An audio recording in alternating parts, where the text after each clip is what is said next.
मालपुर गांव में रामचंद्र नाम का एक व्यापारी रहता था। उसकी कपड़ों की दुकान थी और उसकी दुकान पर 3 नौकर थे। मोनू, तुम अपने घर गए थे ना?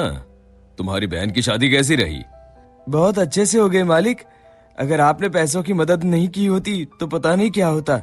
ये तो सब ऊपर वाला करता है, मैं तो सिर्फ जरिया हूँ। रामचंद्र बहुत दयालु था और सबकी मदद किया करता था। मोनू भाई, सेठ जी कितने अच्छे हैं। मुझे भी माँ के इलाज के लिए कुछ पैसे चाहिए। मदद नहीं, बस एडवांस दिलवा दीजिए ना।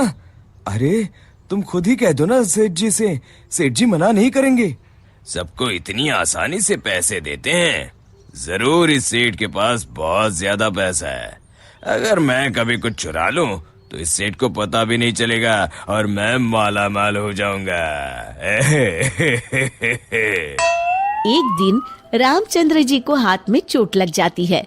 उनका हाथ सूज जाता है तो वो अपनी हीरे की नई अंगूठी उतार कर दराज में रख देते हैं और भानु वो देख लेता है। अब तेरी किस्मत बदलने वाली है भानु बेटा। अगर ये हीरे की अंगूठी तेरे हाथ लग गई ना तो ये लहंगा चोली के चक्कर में नहीं पड़ना पड़ेगा। अपनी भी एक दुकान होगी, तू भी दिन भर सेठ की कुर्सी पर बैठा रहेगा, तेरे आगे पीछे नौकर चाकर घूमेंगे। सोचते सोचते भानु सपने देखने लगता है। उसे ये सब दिखाई देने लगता है। ओ भानु, क्या सोच रहा है? चल खाना खाने चलते हैं, सेठ जी भी आराम कर रहे हैं। तुम लोग जाओ यार, मेरा मन नहीं है। क्यों? तेरी तबीयत तो ठीक है ना?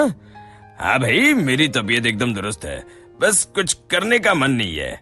चल ठीक है, हम खाना खा के आते हैं। जैसे ही लोग बाहर जाते हैं, भानु मौका देखकर अंगूठी निकाल लेता है।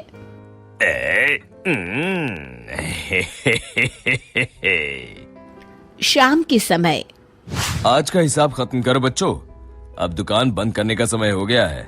जब वे दराज खोलते हैं, अरे ये क्या, मेरी अंगूठी कहाँ गई? मोनू, भानु, भोला, तुम लोगों ने मेरी हीरे की अंगूठी कहीं देखी है क्या? कौन सी अंगूठी मालिक? क्या हुआ मालिक? अब कुछ नहीं, अब कल सुबह मिलते हैं। रामचंद्र रात भर सोचते रहते हैं। अगली सुबह। आज दुकान को दुल्हन की तरह सजाओ, हर आने जाने वाले का मुंह मीठा करवाओ, आज बड़ी खुशी का दिन है। ऐसी क्या बात है सेठ जी? दरअसल कई सालों पहले एक दिन मुझे एक हीरे की अंगूठी मिली। मैं उसे उठा के घर ले आया। उसी रात मुझे सपने में आकर एक बाबा ने श्राप दिया कि तूने पैसों के लालच में जो अंगूठी उठाई है, अब वही तेरा नुकसान करवाएगी। जब से वो अंगूठी मेरे पास थी, मुझे कहीं न कहीं घाटा होता रहता था। घर में कोई न कोई बीमार होता रहता था। पर कल वो अंगूठी किसी ने चुरा ली और वो चोर अंगूठी के साथ साथ श्राप भी ले गया। पर अगर ऐसा ही था तो आपने वो अंगूठी फेंक क्यों नहीं दी सेठ जी? अरे बाबा जी ने कहा था कि न मैं उसे फेंक सकता हूँ, ना ही किसी को दे सकता हूँ। बस मुझे इंतजार करना है कि कोई स्वेच्छा से वो अंगूठी मुझसे ले ले। तो क्या आपका श्राप मुझे मेरा मतलब उस चोर को लग जाएगा? बिल्कुल। अब वो बेचारा ना अंगूठी फेंक सकता है, ना किसी को दे सकता है। वैसे एक उपाय है। क्या उपाय सेठ जी? अरे तुम्हें क्या करना भानु भैया, अब चोर जाने और उसकी किस्मत। तू चुप कर, मैं तो ऐसे ही जानना चाहता हूँ। हाँ, क्यों नहीं, क्यों नहीं।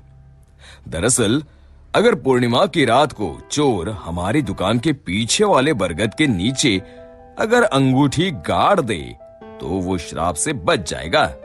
तो आपने क्यों नहीं ऐसा किया सेठ जी? तू मेरी जान ले ले। अरे भाई, मुझे ये उपाय अभी पता चला। कल पूर्णिमा है, कल मैं उस अंगूठी को गाड़ने वाला ही था। लो कर लो बात, अब तो चोर गया काम से। भानु पसीना पसीना हो जाता है। रामचंद्र अगली रात बरगद के पीछे छुपकर बैठ जाते हैं। तभी उन्हें एक परछाई आती हुई दिखती है। जैसे ही वो परछाई पेड़ के नजदीक आकर गड्ढा खोदने लगती है, रामचंद्र जी सामने आ जाते हैं।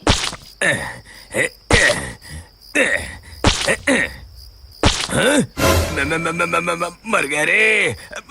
मुझे माफ कर दीजिए सेठ जी। क्यों, क्या सोचने लगा भानु? माफ कीजिए, मैं हाथ जोड़ता हूँ, आपके पैर पकड़ता हूँ, मुझे माफ कर दीजिए। मुझे इस शराब से मुक्ति चाहिए। ये क्या अगड़म बगड़म बोल रहा है? शराब से मुक्ति चाहिए तो प्रायश्चित कर और कसम खा, आज के बाद कभी चोरी नहीं करूंगा। नहीं करूंगा मालिक। मुझे पुलिस को मत सौंपिएगा, चाहे नौकरी से निकाल दीजिए। मैं कल ही चुपचाप गांव छोड़ के चला जाऊंगा। मैं नया काम देख लूंगा और कभी चोरी नहीं करूंगा। वादा? वादा मालिक, वादा। अरे भाई, अगर तुम वफादारी की कसम खाओगे तो मैं तुम्हें काम छोड़कर कैसे जाने दे सकता हूँ? आप सच में महान है मालिक, आप सच में महान है। महान तो वो ऊपर वाला है। अब चलो काम पर लग जाओ। शिक्षा, अगर किसी को अपनी गलती का एहसास हो जाए तो उसे माफ कर देना चाहिए। उम्मीद है कि आपको हमारी ये कहानी पसंद आई होगी। कृपया हमारे चैनल को सब्सक्राइब करें और सभी अपडेट्स के लिए बेल आइकन जरूर क्लिक करें। और हाँ, वीडियो लाइक और शेयर करना मत भूलिएगा। Bye bye.